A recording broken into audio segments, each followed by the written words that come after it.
All right, this is Captain Jack here. Welcome to the Black Shield and Galleon Wheel live webcast. I'm going to turn my fan off here so I don't tear up later on.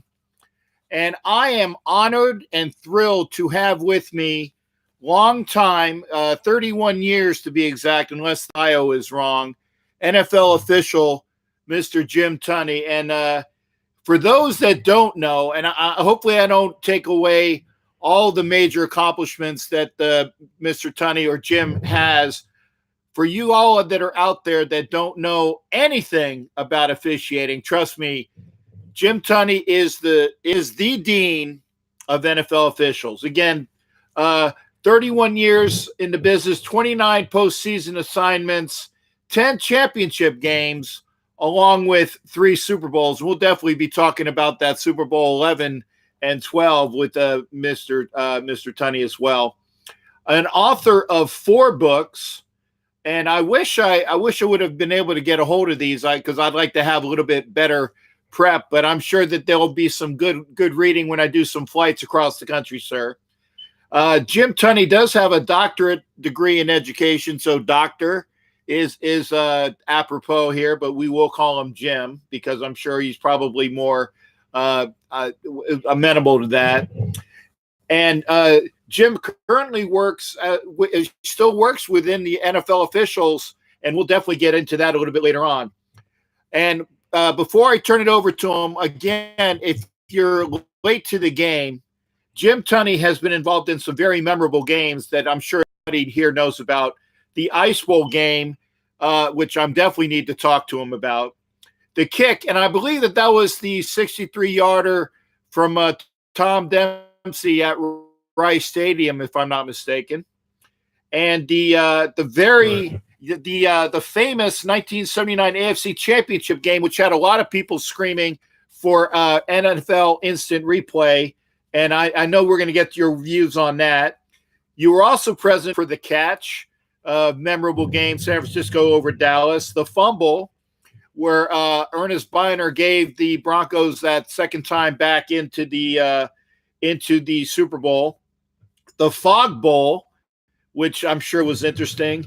And again, for us Raider fans here, sir, your final game was the AFC Championship game of 1990, where the Raiders got waxed by the Buffalo Bills 51-3. But without further ado, thank you, Jim Tunney, for joining me and everybody out here in Raiderland and NFL land. Thank you for coming aboard, sir.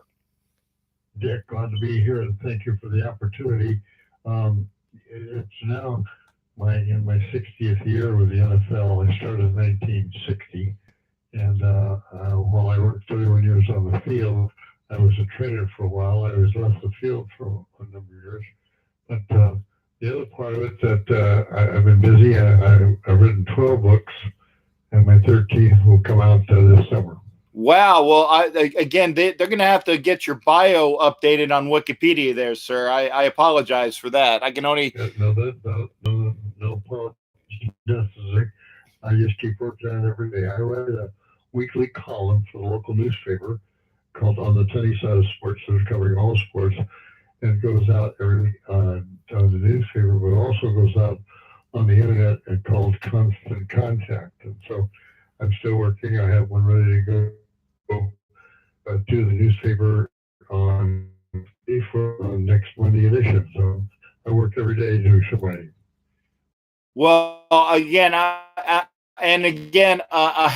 happy birthday to you in earlier March. You just celebrated your 90 years young birthday. So you're a March person as well. I'm getting mine is on Friday. So a March person to a March person. Welcome birthday wise to you, sir, as well. 90 years young. I think I feel very strong about the 90 years and going along fine. Still, as I say right every day, I'm speaking to businesses and groups about some things of value that can help them improve their lives. I've been doing that for full time 40 years after I left the school business in 1979. I became a professional speaker and speaker now all these years for that. That's been a wonderful opportunity to share some ideas about values and how do we live with people and with the difficulty going on in our country now about the divisiveness of people, that I feel very good about helping people bringing together. In fact, Captain Jack, I have a bookmark that I use with a picture on it. So the back it says TEAM, together everyone accomplishes more. That's what I use a theme for team. Together everyone accomplishes more. Anyway, it's a great love of mine. It's not work. I enjoy what I do. Yes, sir. That's a fantastic acronym. I'd love to have one of those bookmarks, sir. In fact, I'm definitely going to get with you afterwards because I definitely want a remembrance of my time here, getting a chance to talk to you. And the other thing I wanted to say is I wanted to thank you for one thing. Of all the times that I do remember you being on the field, I always remarked, or at least thought about it, I can never remember you being anything less than positive and being a part of the game where you were not the part of a game. And the reason why I say that is some of the officials that of recent times, and I won't name names, but I'm sure you know of the guys that have been officiating more recently. In my estimation, they become as much of a part of the game as the players themselves. And I always remarked that when you were officiating, you did your job. You did it to your best of your ability, and you didn't become a sideshow. And I wanted to my thanks to you for that as well, sir. Well, thank you. I always said the crew that I was with, I have different crews over the 31 years, as we would clasp hands in the locker room before we go out in the locker room for the field. The last thing I'd say, okay, guys, have fun. It's a game, GAME. It's a game. The players should have fun, the coaches have fun, and us as officials should have fun. I really looked at it as a game and a lot. I really enjoyed my 500 or so football games that I refereed in the NFL. Oh well, we're gonna get into some of those as well. And by the way, sir, one of your former students is one of my commenters here, gentleman by the name of Ed Winchell, said that you were his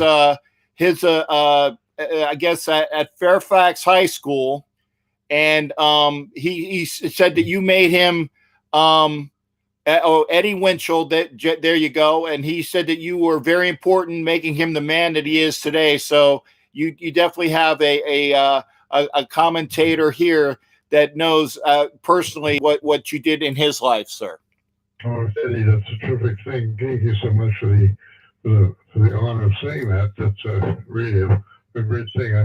I enjoy being with the students like I did on the football field with the NFL players. But my thing as a high school principal at Fairfax and then Franklin and Hollywood High School was that I was on the grounds during recess and lunchtime. I didn't go to the cafeteria and have lunch with the teachers. They kind of got mad at me for that. But I said, I'm here for the students and the kids, and I would go out and talk to them. And of course, because I was in the NFL, they want to talk about the game that I had that Sunday, or this team or that player, and I really enjoyed that. So it was a friendly type of environment, and I enjoyed that. Fairfax High School, as a matter of fact, not too long ago, inducted me into their Hall of Fame. I'm the only administrator they did that to. So it had been alumni. We had some famous alumni at Fairfax, like Herb Alpert and people like that. And that was nice to be honored in that class of inductees into the Hall of Fame. Well, also, I mean, you did that for Fairfax, but the fact that you were made the All Madden team in 1990 and the Gold Whistle Award in 92 for officiating. I mean, I know that these are some of the honors that you've gotten through the years, but what is probably the accolade that you can remember that is most memorable or important to you, sir? A month from now, April 28th, I'm going to be inducted into California Interscholastic Federation Hall of Fame in Los Angeles, because I was in the Los Angeles City Schools for 25 years. as a teacher, coach, vice principal, and principal before I left that to go down to Bellflower to be a school superintendent. And it's really hard to identify one of those. This will be the sixth Hall of Fame that I'm inducted into. One of them was the National Speakers Association Speaker Hall of Fame, and every one of them is a tremendous honor. So it's hard to identify one over the other, but it's just I can't think of anything as they ever happened to me. I mean, I'm just a little kid from San Gabriel, California, play ball in the streets, and I'm really honored to be so recognized for some of the things that I had the opportunity to get involved in. Actually, yeah, that's a fantastic segue for me, sir, because I was going to ask you, obviously, I'm sure as a child, you set out to do some things in life, and now is your career path what you envisioned as a kid, or were you into sports, or you were a sportsman that never got on the field professionally, other than you were an official? And I'm sure there are plenty of people that would have loved to have had that job. But what was your life like as a kid, as far as what you wanted to do for your life? Cam Jack, one of the best things that I ever did was to elect my parents. My mother and my father were absolutely terrific for me. My dad was an official. My dad was a teacher. He went into thoroughbred racing after that, but he was my hero, my role model, my mentor, and did so many things. And when I say that, my dad did a lot of things. My mother was, and this is going to sound strange because I don't mean it this way, but my mother was just a homemaker. My mother stayed home with our 4 children. I was the oldest of 4. But I knew Captain Jack when I was 12. I remember saying to myself, what you need to be is a teacher. I want to be a teacher and a coach. And I want to be a coach. And so all through junior high school and college, I would look at the teachers I had and professors I had. I would say, no, I like what that person's doing there. No, I don't like this. I would evaluate what they were doing in terms of how it affected me.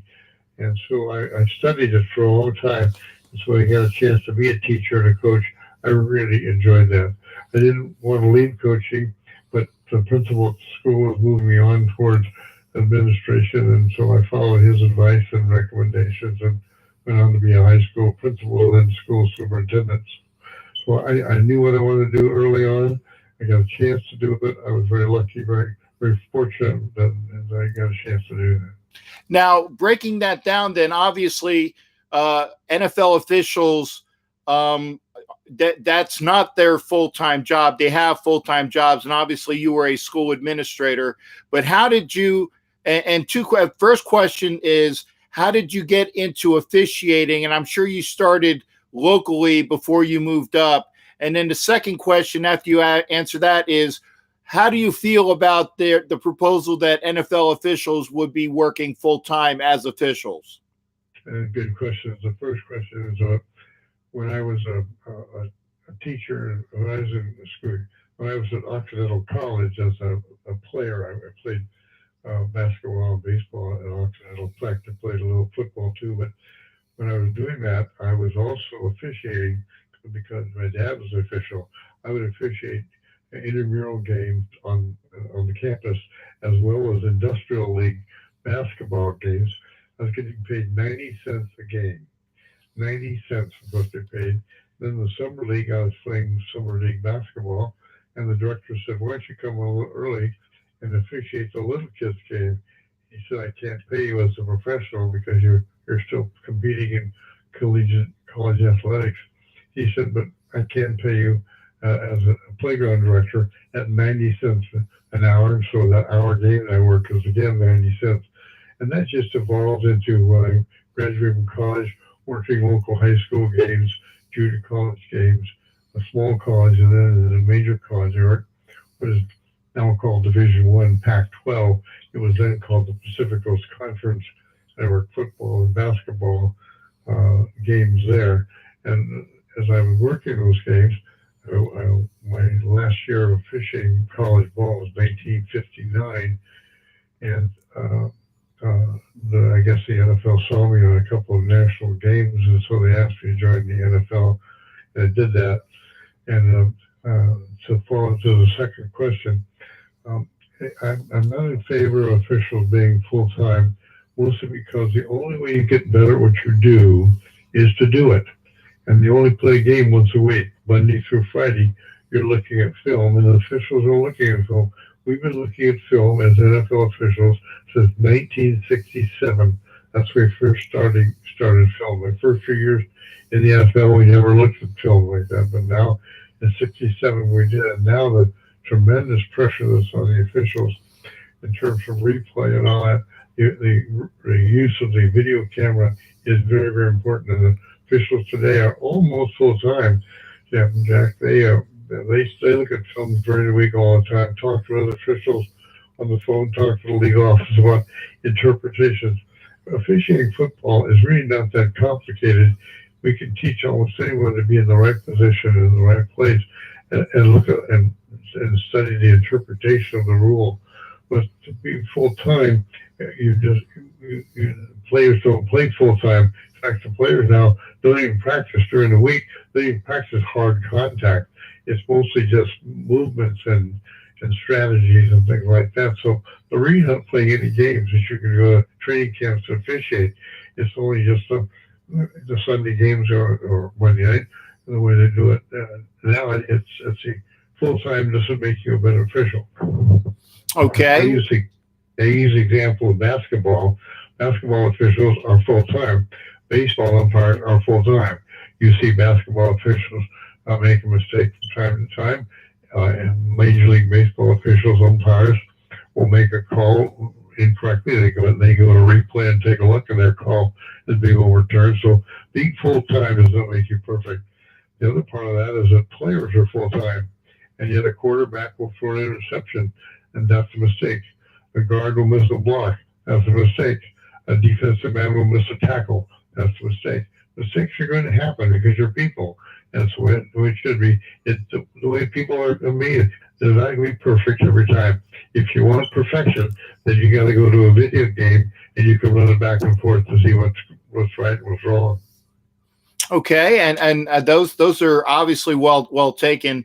I'm asking for obviously for other people's. I have my views as well, and I don't want to go right to my main points because I'm going to save that for later.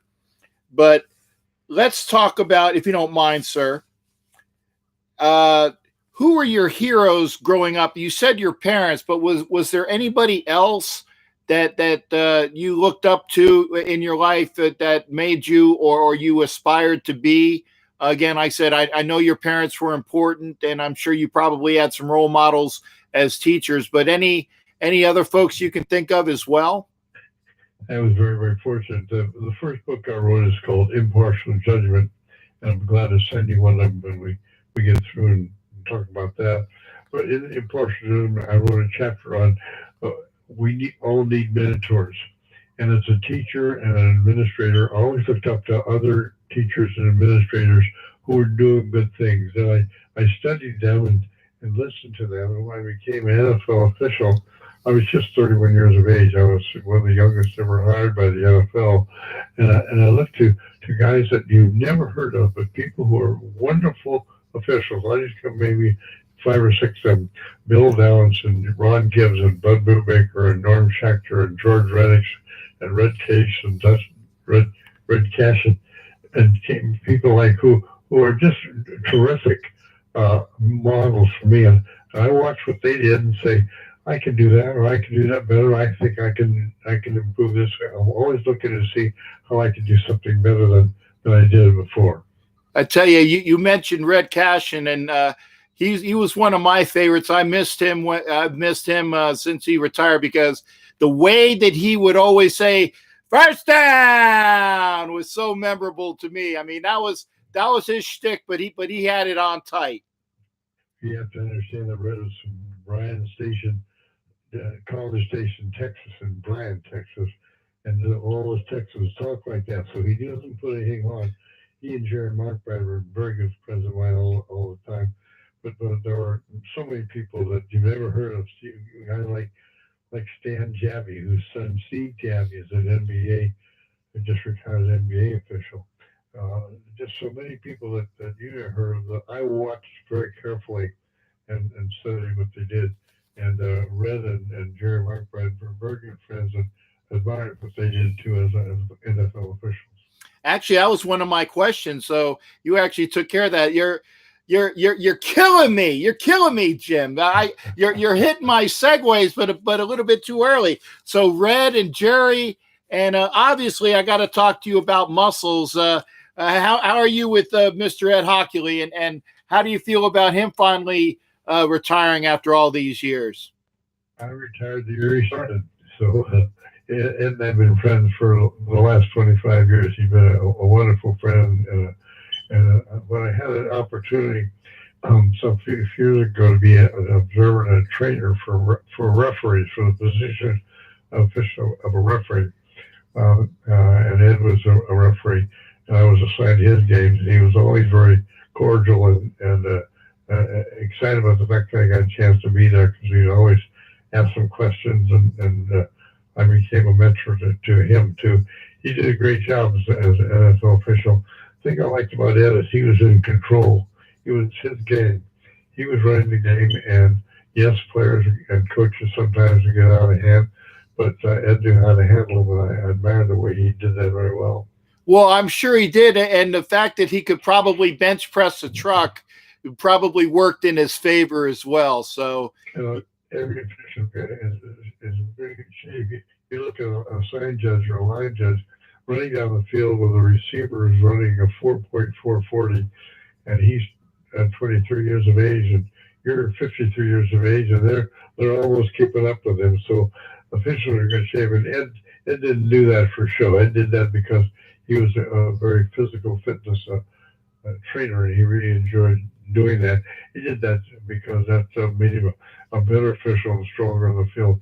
You officiate for 3 hours in an NFL game, or maybe 3 hours and 15 minutes, and you are exhausted after the game, not only physically, but mentally. So it's important that you are physically strong, because the mental strain that you're under during those 3 hours is very, very tiring. Yes, sir. And I agree with you. Like I said, if you're the judges in the back, and like you said, if you have to go toe for toe with a wide receiver running a 9, and the cornerback is as fast as him, and you got to be there to see if there's pass interference or not, and we'll definitely get to that in a little bit. You definitely have to be in shape. So obviously, folks that know that the officials have to be at their top of their mental game as well as their physical game. So again, folks that can appreciate it, probably the older guys like me, not these young butts spaced between their ears. I thank you for that as well, sir. And again, you did officiating well. And having said that, what were some? Now I mentioned some of the games that you were involved with, and I'm sure that you personally had some favorite games that you remember. And again, they might not need to be any of the famous games, but what were some of your favorite games, or the ones that were most memorable that we might remember as you reminisce? Always sound trite, but it's trite because it's true. I really enjoyed every Sunday afternoon and Monday night. I did 25 Monday night games, which is more than anybody else has done, but that's why Monday night game was the game of the week. Now we got a Thursday game, we got a Sunday night game, we got a Monday night game. Too many of those things, but when Monday night was the game of the week, it was just one weekend special, and I got a chance to do 25. It was very exciting for me. But I think of the Super Bowls that I worked in, probably, and I do hang on this question before, is that what was the most important game, was the most memorable maybe? And that has to be Super Bowl 11, played January 9th, 1977 in the Rose Bowl in Pasadena. I grew up in the Rose Bowl. My dad was an official, as I mentioned before, and I would go to the Rose Bowl, and I would sit on the bench. I remember he was working Pasadena Junior College, who played their games in the Rose Bowl. And one day he was working Pasadena Junior College. I was about 9. he came over to me and he said, "Now you watch this little kid here. He's going to be something." And the guy sitting next to me was Jackie Robinson. I really remember watching Jackie Robinson play as a football player, and of course in baseball, and all the things that Jackie did was tremendous for me. My dad refereed the Rose Bowl game on January 9th, 1947. And then 30 years later to the month, January 9th, 1977. His was January 1st, 1947. Mine was January 9th, 1977. 30 years later, I get sent to work in the same place that my dad worked. And I just thoroughly enjoyed that honor of being able to work in the same place that my dad had worked. Working a Rose Bowl game and a Super Bowl game has to be the highlight of any official's career. Well, I tell you, as a Raider fan, we definitely enjoyed the outcome of that game because there was no real telling faux pas that we could remember. But then again, the Raiders pretty much decimated the Vikings 32-14 that day. But we love the results there, Jim. So we would have loved to have seen you officiate the next Raiders game, which should have been the Super Bowl, but you went ahead and did it. We didn't make it there, but you are the last official and probably the only one that will do this to officiate 2 Super Bowls in a row when you did the next game, next Super Bowl being Super Bowl 12, which was the Broncos and the Cowboys. Why was it that you actually got a chance to do back-to-backs, or did just so happens that you were the man and they said you were going to do it? That's a great story, great question. Really, the story is that after the game, the Super Bowl 11, and the next day I was with Art McNally, the supervisor, and I said, "How did I get assigned to work Super Bowl 11, the Raiders and the Vikings, in the Rose Bowl?" And he said, "Well, you finished at the top of the list." I said, "What do you mean?" He said, "Well, we grade the officials, and you graded out number 1. And I said, "Good, I want to grade out number 1 the next year, too." So I guess I did because I worked Super Bowl 12, and the only referee. There have been other officials to work back-to-back Super Bowls, but I'm the only one in the referee position. The referee position is the hardest one to get to because that's the crew chief, the one not only it runs the game, but runs the crew and sets up everything that the crew mechanics do during the game. A leader as well as an official, so I haven't been able to do that. And I did that 25 years as a referee, 25 as a 31. So it was great to be able to do that. And I really enjoyed the responsibilities of a leader. I talk to people all the time about leadership. And I had a chance to be a leader for 25 years for all those games that I refereed. And as a high school principal and school superintendent, the leadership continued that way. So I was able to practice what I preach, as a matter of fact. Sir, I'm going to ask you 2 questions from our viewers here. And you knew they were coming. So, again, I preface with this that I do have a lot of Raider fans as my viewers, but I didn't ask this. This is actually from Brian Grivno. And he said in today's game, some teams buy calls in their favor, and then he acknowledged that the Patriots are one. He also called them cheaters, but that's on him. And so, obviously, with the spate of calls in the NFL, and obviously the one that was just addressed the other day with the pass interference and the way that it could be called, or even a non-call. First off, were you involved with that?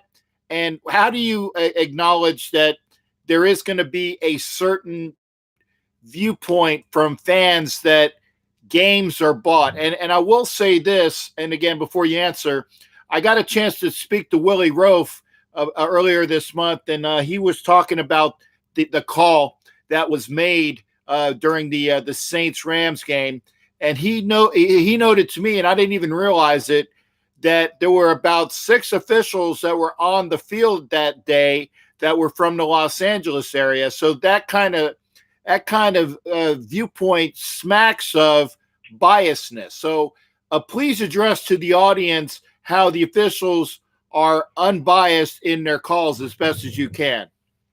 I mentioned earlier that the first book I wrote came out in 1988 was called Impartial Judgment. And I wanted to call the book Because I Don't Care Who Wins. I get that question, Captain Jack, all the time about who's your favorite team. I never had a favorite team. I still don't have a favorite team. I don't care who wins. That's not my job. My job is to present the playing field fair for both sides. And there were four officials in that Rams Saints game from the Southern California area. Um, but they don't care where they're working. I worked games for Rams. I worked when I lived in Los Angeles. I live in Northern California now. I work the Raiders and the 49ers. I don't care who wins. It doesn't make a bit of difference to me. It's the integrity lies with the officials. Let me give you an example. When the Patriots, and you mentioned about the Patriots cheating, when they were accused and caught for Spygate, which means that they were filming the other team's signals from the field during the Jets and the Patriots game a few years ago, and they fined Bob Kraft, the owner of the Patriots, $500,000. And the reporter said to Mr. Kraft, he said, "That's a heavy fine." He said, "Don't you are you going to appeal that?" And he said, "No, the commissioner is in charge of integrity." And I said, "No, no, no, no, Mr. Kraft, you are in charge of integrity. Your players are in charge of integrity, but the officials are really the ones who are in charge of integrity because they don't care who wins. It doesn't make a bit of difference to them who wins the game, win or lose." And those four officials from Southern California are not there to see if the Rams won. It was a call that should have been made. It wasn't made. It was a blown call. If you recall that same game in the first quarter, Drew Brees, Hall of Fame quarterback, probably, threw an interception. Ram linebacker picked it off. He threw it right at the linebacker. He didn't see the linebacker. He just missed it. And that happens to players. It happens to coaches. It happens to officials. If there's one time I've heard a coach say after the game, "Guys, if I didn't get the chance to do that play over again, I'd have done this." Well, hello, officials have the same thing. They wish they had seen that thing. That happened because of a thing I call unintentional blindness. And I describe it this way. You and I have both seen magicians, guys with card tricks, and they're 10 feet away from us, and they're doing it, and you look and say, "How do you do that? How did that happen?" And I say, "You're looking right at it. Why don't you see it?" Well, it's happened to a natural human phenomenon, unintentional blindness. You just don't see what he did. And a lot of times a magician will use to divert your attention to something else, but you can look right at it and you can't see how he did it. And that happened to those officials. It shouldn't have happened. It was wrong. It's too bad. They're going to change it next year. You probably heard they're going to now allow a coach to be able to call one of his challenges to use for any pass interference that he thought was or was not called. That's going to be a very, very difficult thing to do. It's they've opened a can of worms there that they'll never be able to close. It's a one-year experiment, but I can remember in 1986 when they put in instant replay. It was a one-year experiment, and it's now 35 years later. We're still using instant replay. We use instant replay so much that we almost take it away from the officials. I hope we never get to do that, Captain Jack, because this game is played by people, and people are going to make mistakes.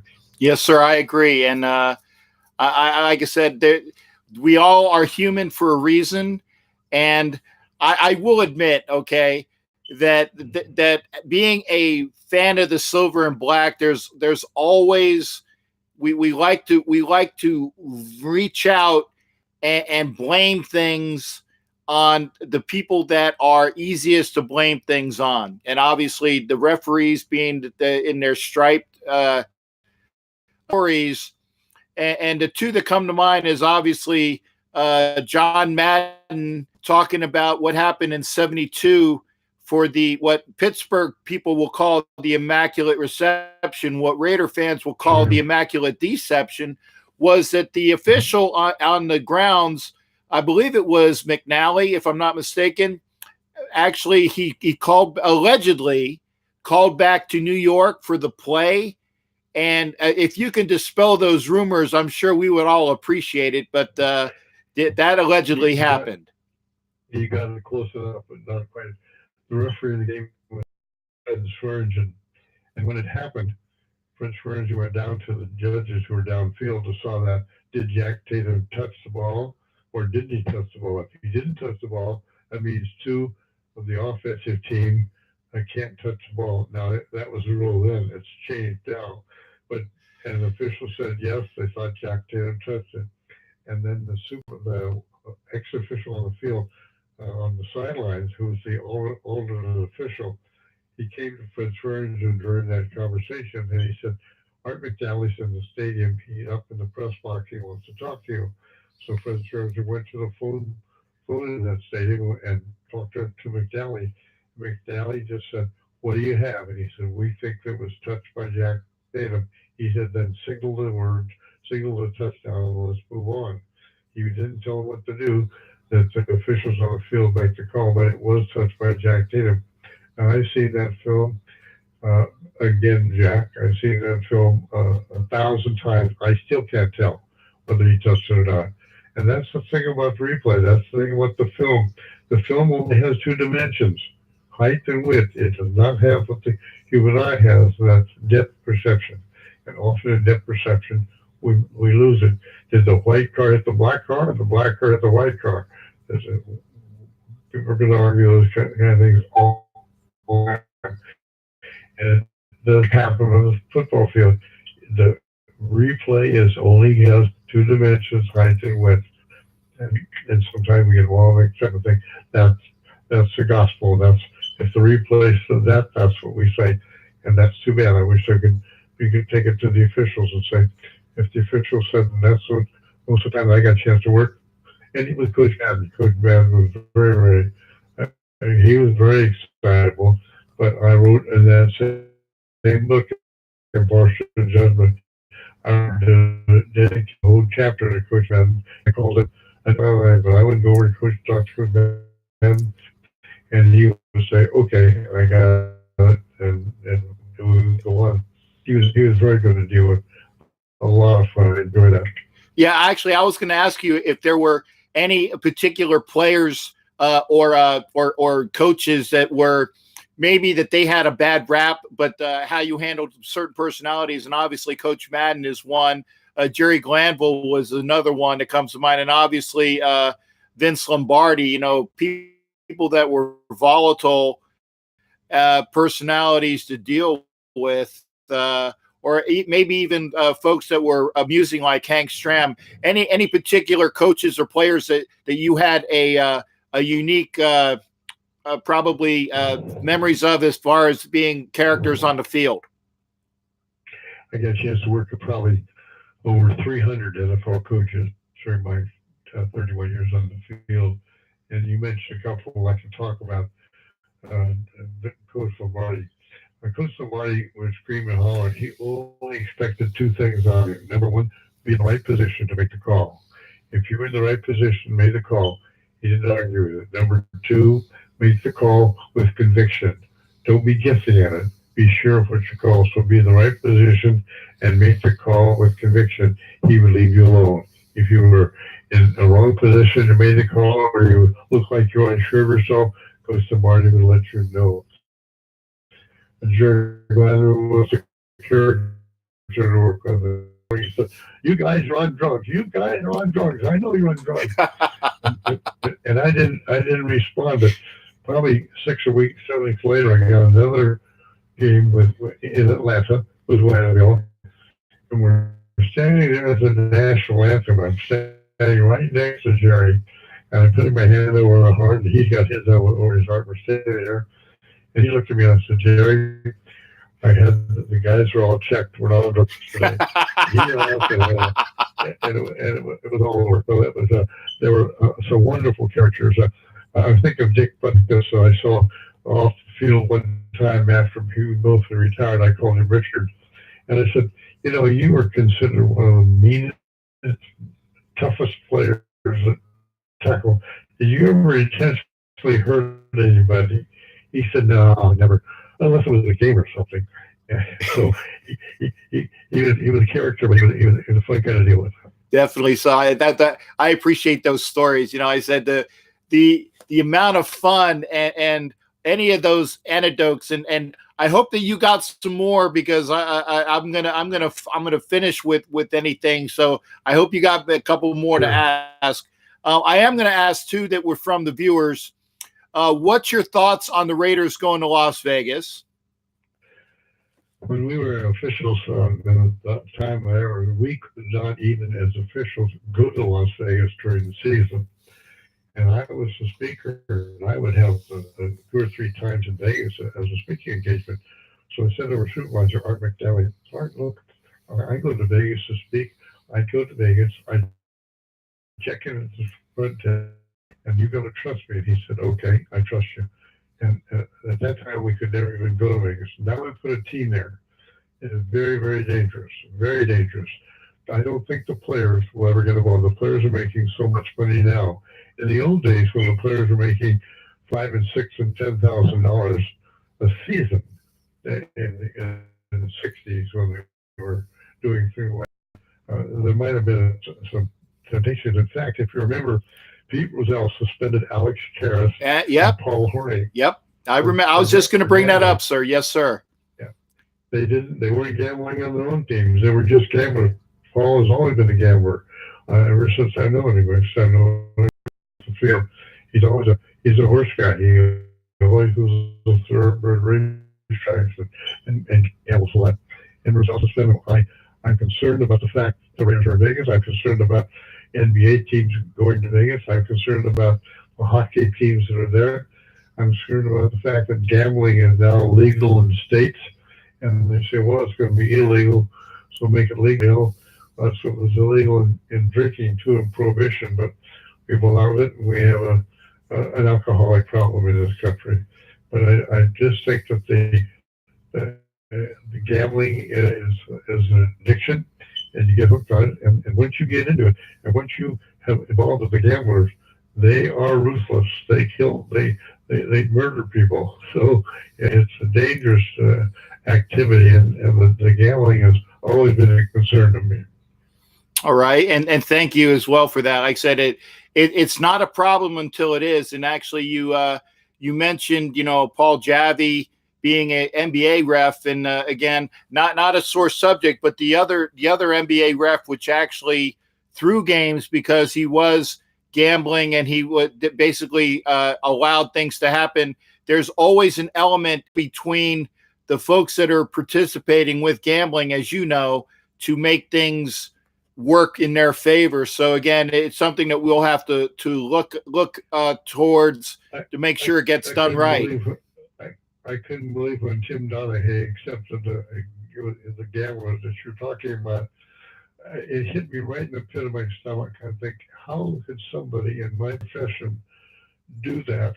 When I walk on the field and I have a microphone as an NFL referee, I can't turn the microphone on and say to the ground, now, folks, I'm honest today. I'm going to be honest today. No. I'm going to show that by my demeanor on and off the field. And we have never had an official in my 60 years relationship with the NFL. We've never had an official accused of gambling on or off the field, accused of taking a bribe on or off the field. It is very important that you have a high level of trust, a high level of integrity when you're officiating any kind of a sport. Yeah, and again, I didn't mean to imply that Steve Javi was one of the guys. I just said that no. And actually, Steve Javi was a great NBA official. He was amusing, kind of like Red Cashen was. So I always enjoyed watching games with him. So again, but he does a great job. Yes, sir. People trust him. He's in the command center now, as you know, and people trust Steve's evaluation of calls that happen. So that's a level of trust. That's exactly something that it ought to happen in every kind of sport, in every kind of situation. In school business, for the high school teacher and principal, trust is a very important part. One other question for you, sir, and it's about Mr. Steratore, and I'm sure you probably know what's coming next. What was the deal with the index card for the Raider Cowboy game with Gene Steratore whips out an index card, which obviously was faulty.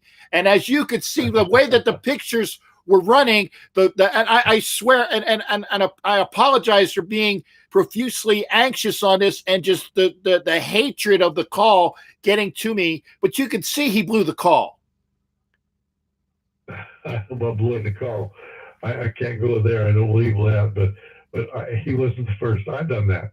With an index card? We all have cards. We have a game card. We write down the fouls, the number of the player who committed the foul, and whether it was a holding or pass interference or whatever. We have symbols for each of those calls and write those on the card. We always have that card there, and I've had calls like that more than one time where you get down there where you can't even tell by the naked eye exactly. So he used it. I don't think he blew the call. I think he did it right. You measure it that way. That's the way it is. So, and the same issue for probably since middle of the 1960s, we had people come to the NFL and say, we can measure first down electronically. It's so simple now. We've got a stake here and a stake here. You don't have to bring those chains out. We can do that electronically. Like the first down line that's on the field, you can't see it on the field, but you can see it on television. You're sitting at home, you can see that line, you can see it on the video screen. We can do that measuring. And I know why the NFL says, no, we don't want to do that. Tradition. Right. We've been doing this for a long time. We want to keep the chain crew coming out to measure. It's so dramatic and all this sort of thing. And you're going to have measure, remeasure. It's a strange phenomenon. Yeah, I was going to say, because with the technology the way it is today, and again, and I've often wondered that, I mean, that with the way that you can put a chip in either end of a football and you can rig the field to be, that the chip could be read right across from or right amongst the field, have like a mesh underneath the grass. Why that the NFL hasn't gone to that? And again, I was thinking it's probably because the NFL officials would lose their jobs, which is not really cool. But it would also be, it wouldn't be natural and to have like a robot saying whether it was a first down or not. And like I said, if Red's not out there yelling first down, you lose some of that portion of the game. Well, he was son of Louis Fiddle on the Roof. Tevye says it very well. Tradition, and there is a chip in the football now. They're measuring different the way there are different footballs. I mean, it's the same football, but the players think it's different. The football that Tom Brady throws, whether it's deflated or not, the football that he throws is a ball that has been rubbed down. That when the punter comes in or the field goal kicker comes in, they have a different football. Yeah, the K balls. Football, and it's different than the football they use during downs 1, 2, and 3. So there's all kinds of technology that they're using now and different kinds of things that we played this game for years with one football. Now they've got 24 every game. They got 24 footballs, 12 for one team, 12 for the other, and they get to rub it down and be sure that the football is rubbed to the consistency that the quarterback wants. All right. And again, trust me, you'll have to come back in after this interview and read the comments yourself. I'm going to let your amusement go for that, but I'm not going to read some of them, sir. But I'm getting the good ones for you. Good. Okay. Let me see here. I was going to say, why is it that? And again, this is a Raider-centric question, and it's a matter of perception that, and I'll give you a Hall of Famer in Jerry Rice. Jerry Rice plays almost his entire career for the 49ers, and, it's the same player as Jerry Rice, but Jerry Rice goes and wears silver and black, and he makes the comment that as soon as he changed uniform colors, things that were shall we say, legal when he was wearing the gold and whatever the heck they wear. I can't remember what that they wear the gold in San Francisco. But when he wears silver and black, now he's getting these calls against him that are ridiculous. Now, I can honestly say that I've seen a Raider being called for offsides when this gentleman weighs 350 pounds for a false start. He weighs 350 pounds and all he did was exhale. So it just seems that, and you're going to get this from Raider fans. And again, a lot of respect for you, sir, most definitely. But you're going to get a lot of fans of the Raiders that you can't convince that there's some sort of slight bias of the Raiders as a team, because no matter how you put it throughout the years, year upon year upon year, the Raiders, no matter what the year is, almost always, if they don't lead the league in penalties in the NFL, they're top 5. And that's with different players, different. It's a bias that some people have. Raiders have Raider Nation. I heard the same comment about the Patriots, that everybody favors the Patriots, and that's why they win so much. And as I tried from the beginning, there's no favoritism, positive or negative, for or against any team. It does happen. I can probably give you a call of every team that I've ever worked for, all 32 of them. And I didn't work for 32. I only worked for 28. But the 32 teams, there's always some fan of those teams. In fact, my definition of fan is a guy who sits in the 60th row of the stadium and criticizing me for not calling holding in the middle of the line of scrimmage, and after the game we go out to the parking lot, he can't find his car. Touche. He rose up, but he can't find his car when he goes home. So and that's what fans are for. They're going to have good and bad news about every team, good and bad news about every official, good and bad news about every call, and then you can't go home and say, well, let's blame the quarterback, or let's blame the running back, or let's blame the coach. No. Let's blame the official, because you can't find them, you know who they are, and they're not important to you. So the important thing to a fan is the players, the coaches, and the team, and I respect them for that. Hello? You there, sir?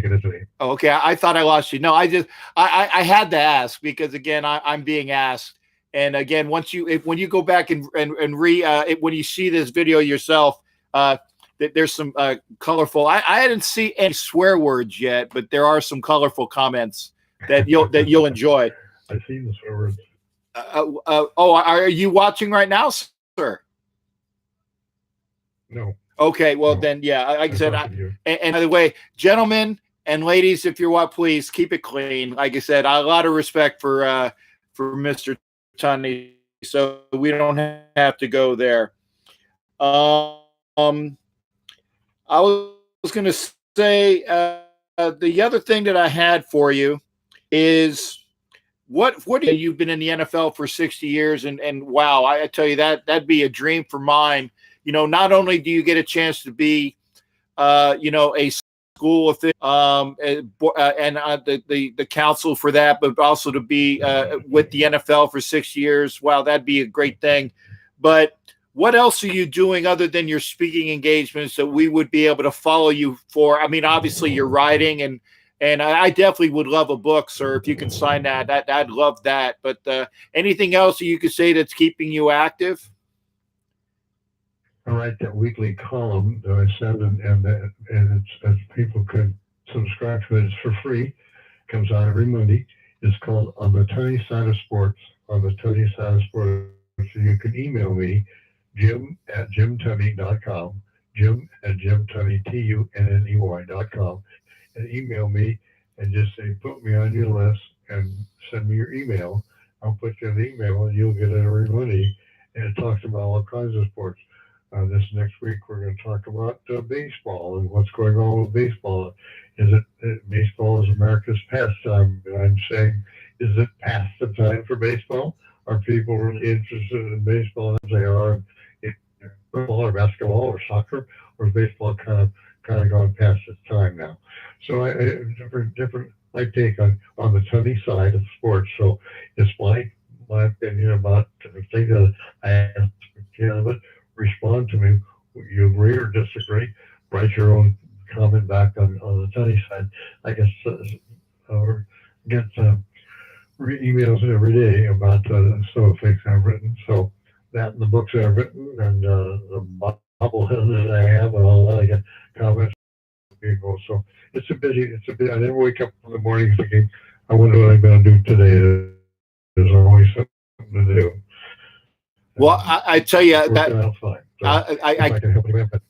that'd be awesome. So I said I'll have to get one of your bobbleheads, because when my room gets done, I have a collection of bobbleheads that will be displayed. It'll be that will be right up where you can see that'd be a proud portion of my room, sir. And I'll get with you on that. And no matter what it costs, I definitely would like one of those. And like I said, a book would be great, sir. Something to remember you by for sure. Be glad to help you. And so after we're off the air, I stay on and get an address on my one. Definitely so, sir. I'll remember if you want to write to Mr. Tunney, it's Jim at jimtunney.com. JIMTUNNEY.com. I got that correct, sir? Yes, sir. Okay. I wanted to make sure. And then two final words there, sir. And I appreciate you hanging with me. I didn't want to take up all your time. What words of advice would you give for somebody that wanted to get themselves into a career of officiating from the master himself? I would say if you could play the game, either at high school level or early level or satellite level, play the game so that you have a feel for what's going on in the field, and then prepare yourself. Look at films, study games, what things. I always remind people that Noah built the ark before it started to rain. So preparation is so important. You start and do it early before you think, oh, I can do that. I'll just walk on the field and I'll be fine. No. Prepare yourself. Study, know the rules, study the game, know the nuances of the game, and you'll be a lot better off when you do finally get the chance to be part of it.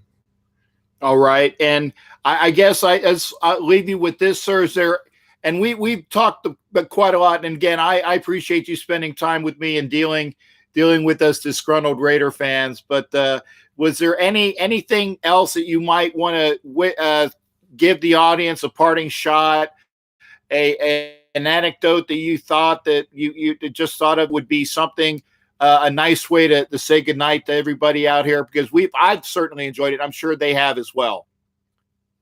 You mentioned earlier about some of the games I worked. I'm very fortunate to have been there with the Tom Dempsey kick and the Fog Bowl and the Ice Bowl and all those. And you mentioned about the catch with McCann and Dwight Clark. And of course, we lost Dwight to ALS here not too long ago. But in that play, Montana Roach, 45 seconds left. Montana Roach was right to throw and threw the ball. As he threw the ball, I'm the referee. I'm with Montana. He goes down.